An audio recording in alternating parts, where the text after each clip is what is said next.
അപ്പം മനുഷ്യ ജീവിതം പോലെയാണ് യഥാർത്ഥത്തിൽ നക്ഷത്രങ്ങൾ. വ്യത്യസ്ത സ്റ്റേജുകളിലൂടെ സഞ്ചരിച്ചിട്ട് അവസാനം അത് മരണപ്പെടുകയാണ്. അതേ രൂപത്തിൽ ഇന്നത്തെ ശാസ്ത്രലോകം അവർ പറയുന്നു സൂര്യൻ ഇന്നൊരു മധ്യവയസ്കനാണ്. മധ്യവയസ്സിലേക്ക് സൂര്യൻ പ്രവേശിച്ചിട്ടുണ്ട്.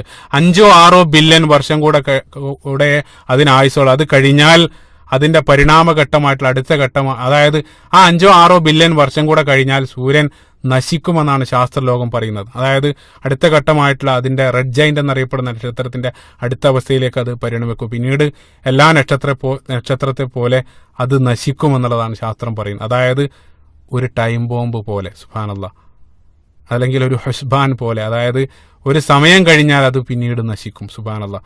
ആ ഒരു അർത്ഥം വെച്ച് നോക്കുന്ന സന്ദർഭത്തിലും സുബ്ഹാനല്ലാഹ് ഈ ഒരു പദപ്രയോഗം വളരെ കൃത്യമാണ്. വശംസു വൽ ഖമറു ബിഹുസ്ബാൻ. സുബ്ഹാനല്ലാഹ്. അടുത്ത ആയത്ത്, 6ാമത്തെ ആയത്ത്, വൻ നജ്മു വശജറു യസ്ജുദാൻ. ഭൂമിയിലുള്ള മരങ്ങളും